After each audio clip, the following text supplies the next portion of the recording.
So when we're parsing through an update JSON, um, next to the normal JSON we've already stylized and parsed, Mhm. how do we determine that the update JSON doesn't have like um, a certain member, and so we can ignore that member because we don't need to um, add those members onto the bigger post because Right. it doesn't have that. Right. So it's similar to the pigeonholing for part one, but you will do that in a more selective way. So for example, the thing this is what I show you. This is update one JSON, right? If you look at update one JSON, I'm going to use the stylish mode. Okay. So in the style mode, when I parse this JSON, that the first thing you are going to check is ID, right? This ID, you have to find out whether this ID is the same as the base JSON's ID. So this two ID, if they're different, then you don't need to merge. You can exit immediately. Okay, now you're doing exactly the same thing like what we did for homework one. Part one is you look at this 11 field, like is published, like reaction, right? So you actually still go through that process. But let's see what we have here. What we have here is that this update JSON has a comment, right? So let's skip comment because comment is the most complicated one. So you actually do, okay, the comments, I have some array. So every time you look at the array, you want to see whether there is some information element. For this one, I have a comments, I have ID. Number one, I should match the ID, and then it's published. Okay, that's fine. I can probably neglect that because we always, in the example, if it's published always true. I don't need to merge that. Okay, so now I'm going to use the reaction as a example. So if you think about that, now the reaction has how do I say that? The reaction has a one element, right? Its a count is one, it's a data. So what you need to do is that at this moment that you're going to create a reaction object. You need to create a reaction object to include the new reaction submit from Trinity. And then you're going to put this reaction into the vector of the post of the original. So here is what I'm going to show you using the PowerPoint. 1 second.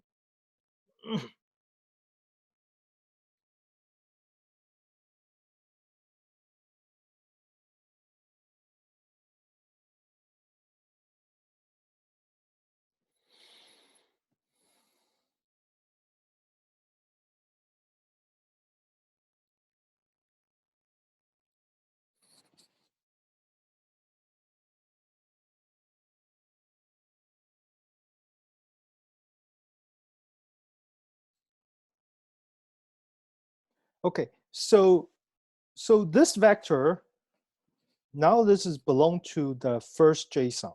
Okay, I would just say first. Okay, you can actually get out of the using my post dot reactions. That will actually give you a pointer to this vector, right? And you just parse that part, assuming this is a new one, new reaction that you create the object, and that object is by Trinity. There is a new reaction. So what you need to do is that you need to modify the code a little bit in the pigeonholing part of the homework part one, such that that object will be pushed back into this array reaction from the first post. So in that way, you essentially append this new reaction into this vector or this array, and now your new reaction vector include all the reaction from both first JSON and the second JSON. Okay, but how do you determine that the second JSON has a reaction in it in the first place? Okay, so let me show you my redacted version of the code. Can you see my screen? Yeah, you can see my Yeah, screen. I'm looking at it.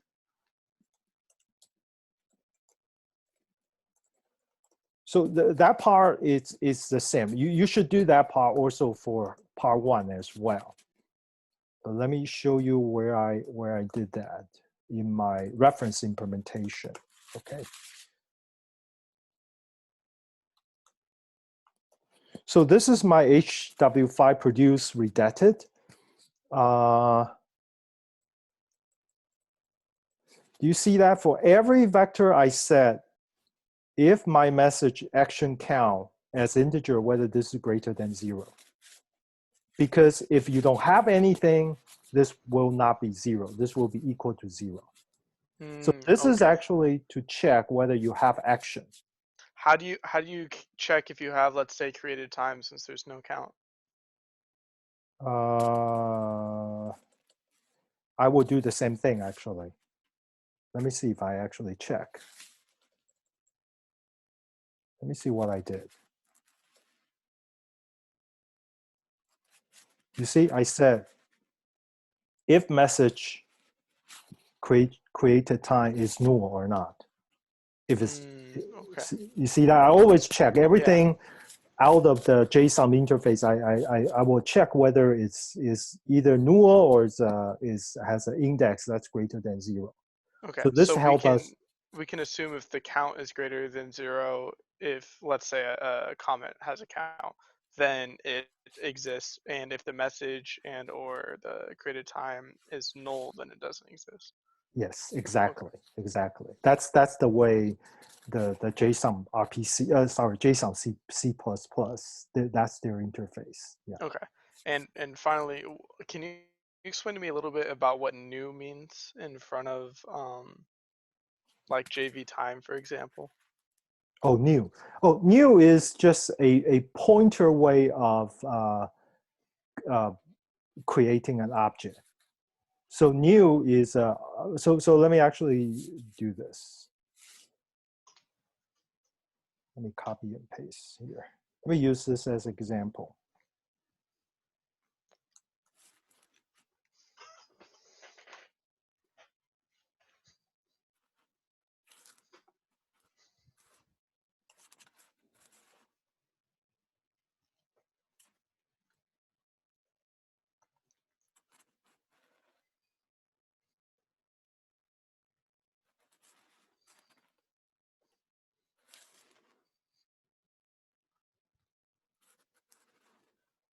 Oh, I picked the wrong example. This example is really long. Okay, I'm going to do it like this. Okay, so we'll talk about new, right? New is a keyword from C++. Essentially, the word after the new, this is going to be a class name. This is going to be a class name. And then after the class name, you will have a pair of parentheses. Okay, this pair of parentheses. And this is basically a call to the constructor, which means that anything inside is just the argument that passed to the constructor. Okay, so now I'm going to use this example to tell you the syntax of new. So the syntax of new is going to be here on the left-hand side is going to be, this represent a pointer type, a pointer to a particular class type. Okay, in this case, the pointer to JV time. Okay, so this is going to be the pointer to the class type on the left. And the new here, the first keyword, I'm going to change this to, this is going to be the class type. So you can replace class type as JV time or whatever. Okay, and here is, I get rid of this. And inside here is arguments,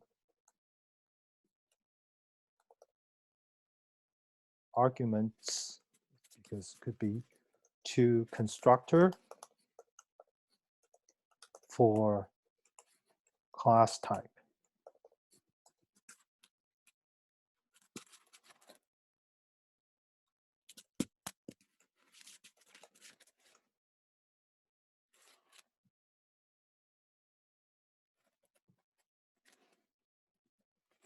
Okay, so this is a syntax for new. So what is new? New is helping me to create an object. So I can potentially just say, class type object X, right? I can just say this. This will help me to create object. Of course, I will do what we call the bracket initialization, and you put parameter this way as well. Okay, so in the new is actually looks like you're directing calling the constructor this way. That's the syntactically difference between how you're going to create an object using this kind of representation or use a pointer representation. Okay, so that's the syntactically and what is new. But in terms of semantics, that in the runtime, this is quite different. You will ask that, why do I want to use new instead of just using like this, right? So here's an issue you need to worry about. It's really related to scoping. Because if you actually define the object this way, then when you program out of the current scoping, that this memory is gone. So this essentially, if you define this, unless you define this as a static or global variable, object X is the memory is going to be vanish after you exit this particular function or this block of code. But But if you're using new, then your memory is actually going to be on the heap. It's going to be on the heap. And therefore on the heap, which you will learn more from maybe ECS 50 or ECS 150, it talks about the memory allocation, where's a stack, where's a heap. So whenever you use the heap memory, I mean, if you learn from C, you have a malloc and free. So the difference between malloc and free, in fact, malloc is really similar to new, and free is really similar to delete.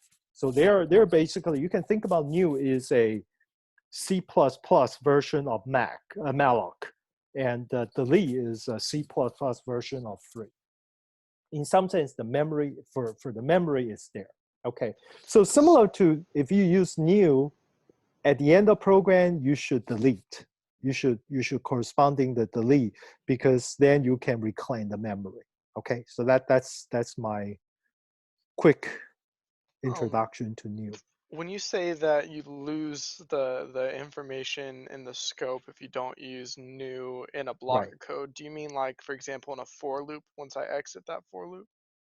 If you define, I mean, let's just say, If I didn't use new, for example.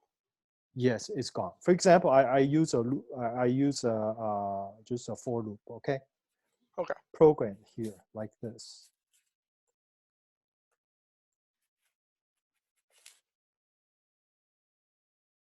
Okay, if you do this, if I say, let's just say account X, okay? So after you go out of the for loop, go to the current scope, I mean, you don't have the X anymore. You cannot, the compiler won't even allow you to use X, okay? So this is the scope, right? You define the account X here that is actually inside is gone already, okay? And not only that, this is not only that, but assuming you do this, I mean, people will say, well, why do I have to write the code? Like, let me show you an example. If I do account star xptr, I make a pointer to account outside of the scope, okay? And inside of the scope, what I did is I say X PTR is equal to MX. So basically, even though from the scoping, the object is gone, but I actually saved the address, right? I mean, in C, I can do this. In C++, I can do this. And outside here, I will say star XPTR. If you want to do this, I can tell you that this might not work. Because why? Because when you're out of the scope, that this variable is probably gone. Especially if for is not a for loop, if it's a function. I mean, if it's still in the same function, probably compiler didn't bother to clear it. So you still have that information on the stack. But assuming you're out of the function and you keep the pointer somewhere, you try to reference to that memory content for the memory location which you thought is account X, that object is gone because this is on the stack. It's not on the heap. That's exactly what I was doing. Okay. Thank you. Okay. Now you might or might not work. Yeah, you have to be careful. That's why I use new, because I use new. I know it will not be gone. I have more control over that. Yeah. And the reason why we're not deleting at the end of our produce is because that program's just done at that point anyway, right? Right. I Okay. didn't do delete. Yeah, if it's That done, makes that's sense. fine. Okay. Yeah. Okay. Yeah, but I do want to tell you that I remember our program crashed a lot. One of the things I did for the small program server, one of the things I forgot to delete. I forgot to delete a certain structure. So the servers just keep looping and the student just keep adding things and the memory leak out and eventually crash because it used up all the memory. Yeah, that was one of the bad things I did. I was just hacking. So I was not very careful, but now I'm cleaning the code. Yeah. Okay. Professor, I have Okay. a question. Sure, go ahead, please.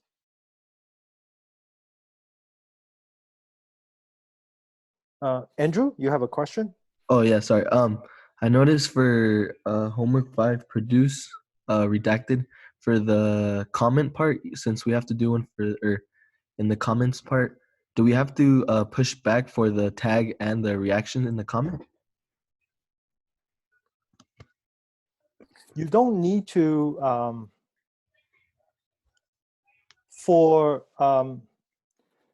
in my code, I did that. In my code, I did that. Let me actually say redacted. Let me actually show you the part. I actually did tag because I wanted my code to be very general.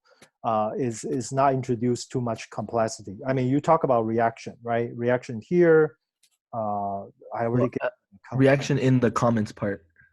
So on the for the Yeah, comment. you pretty much have to do the same thing. Let me see. Mm. Where's my reaction part to the? Did I redacted that part? I probably did. Yeah, I see that. Yeah, you see that I actually in my comment part I actually inside here I check both the reaction. This part is the reaction, right? Yeah. But I also check the tag part. But the tag part I actually use this one. I use this one because if there's no tag, that means this part tag count dot as integer will be 0, right? It will be Okay. 0. So this for loop will not even go through one single iteration. So Okay. which means that this is going to give me a null. And this one is null as well. So that's why it's going to be a null pointer. I know there's, if there is no tag, that's going to happen. Okay, I see. So we always check whether you have some element. You have to check whether you have that element from the JSON part. You have to check in your C++ code whether it's null as well. Okay. Does that make sense? Yeah, that makes sense. Okay. Thank you. You're welcome. I also had a question. Go ahead, Ali. I was looking at the reference solutions you provided, and I was just trying to see, how to approach this myself. And so I looked specifically at your person.h, and then I went to compare it to see what your implementation was for person.cpp. Mm-hmm. And so I guess I was just a little confused on, let me find it.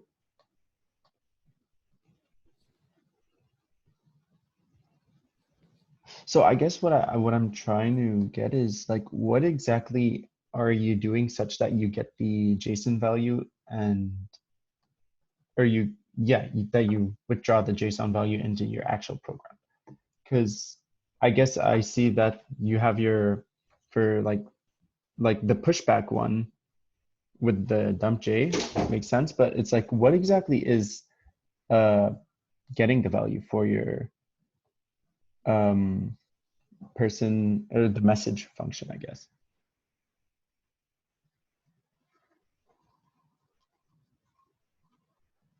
Oh, I'm sorry.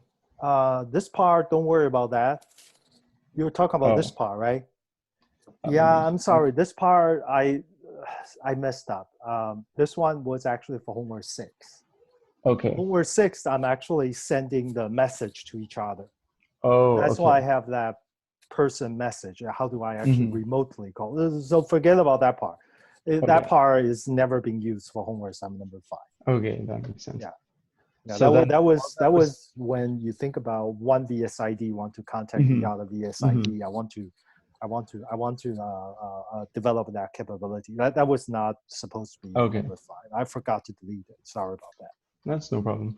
And then, so then all you actually did change for the person.h for this assignment was the dump J part. Exactly. Okay. That's the only place I did. Okay, that makes sense. All right, thanks. You're welcome.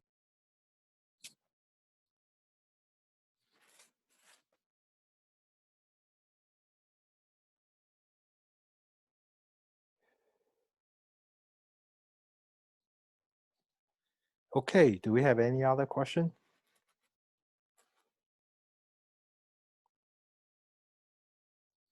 Okay, Aldo is asking.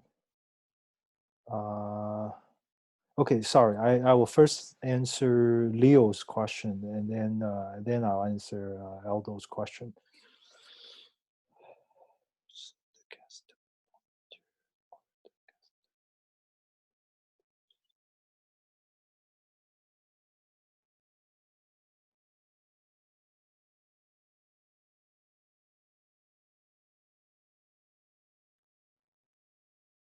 So Leo, what we are printing is printing the address of certain element in those objects that we created.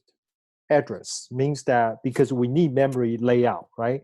We need memory to host those objects. So so we're talking about 1 second. This should be 9.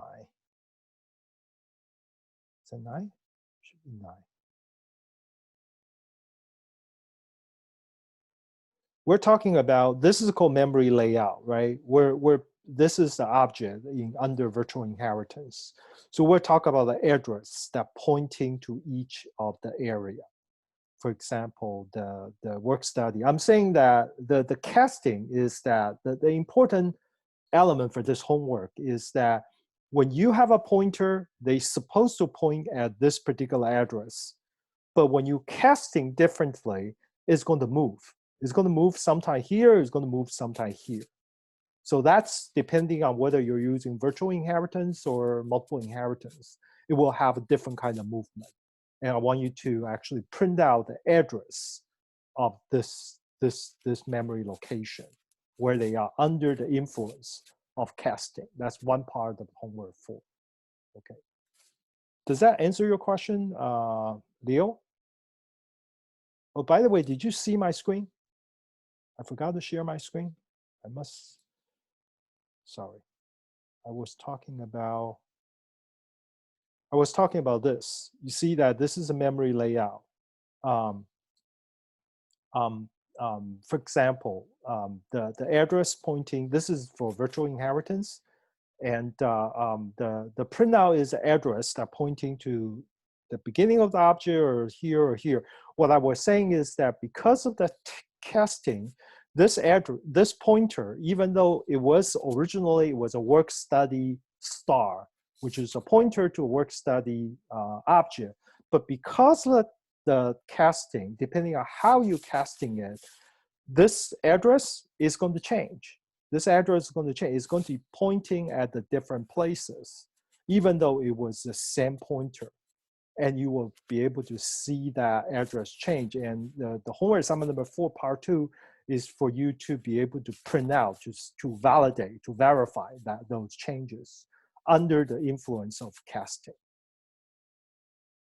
Okay, does that answer your question, Leo? Okay, he's probably gone, maybe, I don't know. Okay, so I'm gonna answer the question from Aldo. You parse redacted for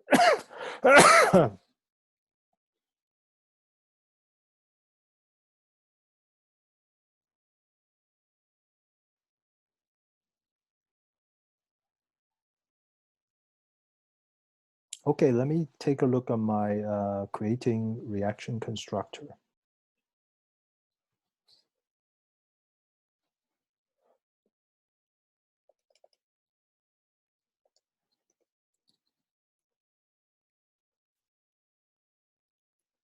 Aldo, are you still here?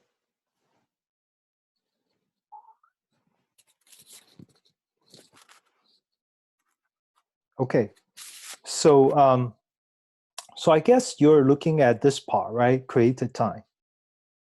Is that right? Can somebody confirm that?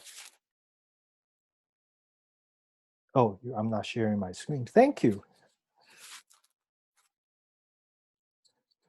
So this is my HW5 produce redacted. I guess you're looking at this piece of code here in the creating reaction, and I'm using created time here, right? So so if I understand you correctly, you're asking why this is created time, not time. So this is actually from the JSON. This is from JSON. LJV is a JSON object. Okay, LJV is JSON object. So I'm really looking at within the JSON, what do you have? So the reason I use double quote created time, I'm trying to extract some element of the JSON that's actually have the key value for created time. So let's actually take a look at update, base JSON, base JSON. Let me use my favorite tool to do this so I can see the ECS by part 1, HW5 parse. Okay, so here is my count. So here is a reaction, right? I have a one reaction is over here. And you see that in my JSON, this key value is created time. So the reason I use created time is try to match this string. If I didn't use created time, I use time, then from the JSON processing, it look at this object, it look at, oh, I don't have a time. So when if you do that, if I change my code to, if I change this part to time, then essentially I'm not going to get a valid string. In fact, this one .s string, it will give me a null. If I do C string, I probably will crash. I probably should actually check whether this one has even the object is a null or not. If I do a time, then the whole thing is going to give me a null. Then I'm not going to getting the things I want. So this created time was there, is try to matching the JSON that I try to process. Okay, that's the reason.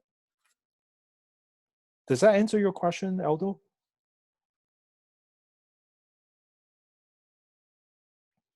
Oh, let me take a look. Maybe I make a mistake. Let me check. I know what you're saying. I thought I fixed it already. let me actually check, okay? Grab time, start our JSON, okay? So this is all my, let me actually check one after the other. Let me check base. Oh, there's too many. There are two. Oh, I know what I want to do. Okay, I'll do this. Grab.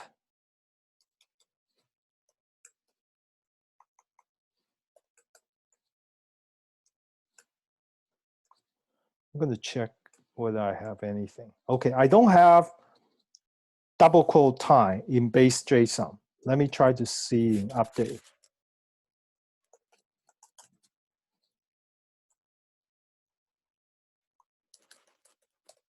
I don't have it in update 1. Yeah, I don't have the time as a key value from my JSON. You know, it could be, although I think you're right, because I remember earlier when I first released homework assignment number 5, the first day I do have time at certain places. But then I realized this is too much confusion, so I changed that time to created time. So I can only have created time or update time. If you do search for created time, oh, wait a minute. No, my search is wrong. How can this happen? Okay. Okay, yeah, created time. Yeah, I do have created time in update 1, but I don't have anything in update 2, created time or time. Okay. So it was probably from an older version of JSON, but now if you go to the website to download the JSON, base input update 1, update 2, it should be clean and should only have a created underscore time. And we don't have the key value as double quote time anymore.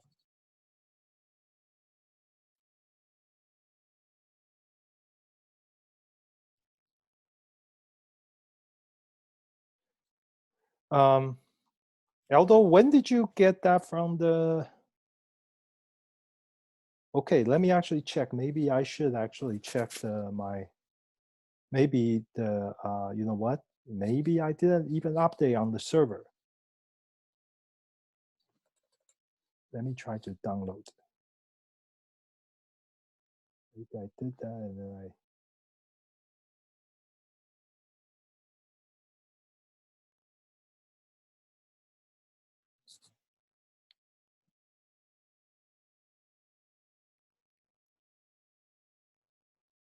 Yeah, you're right. You're right. I forgot to change this. Okay, I'm going to override this. Okay, I'm sorry about that.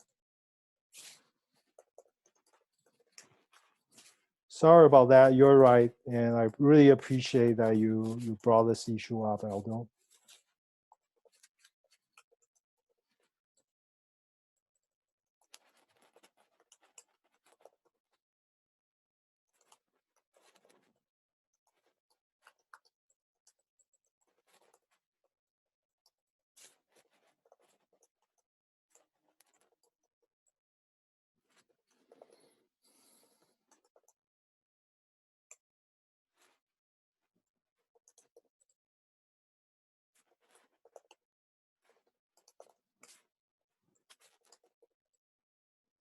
Okay, now let's just validate to see if that.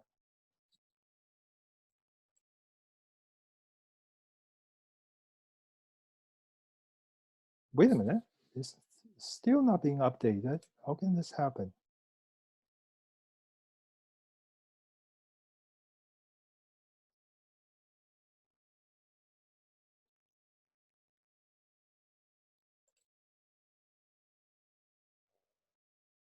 What happened? Really?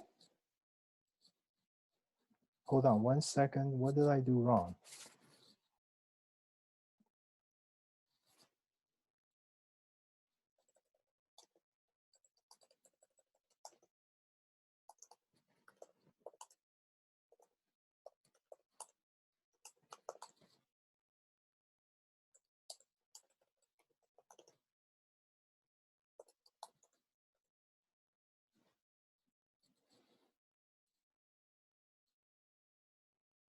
Sorry, I'm looking at my own stuff.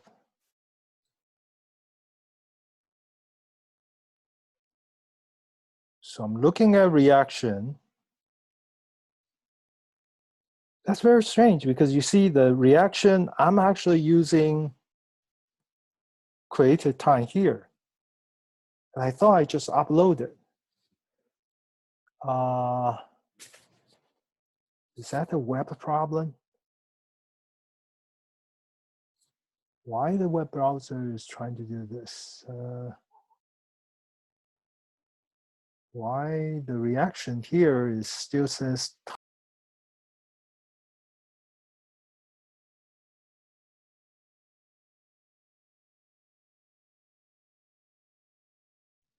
I'm sorry, it's get disconnected.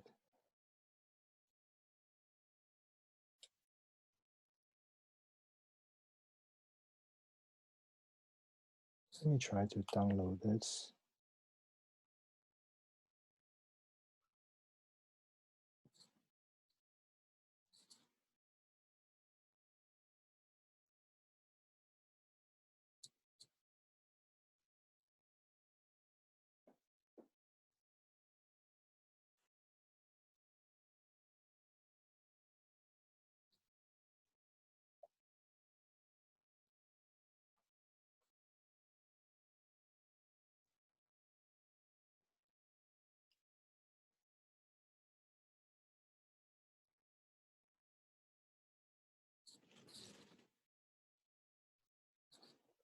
Okay, let me do this.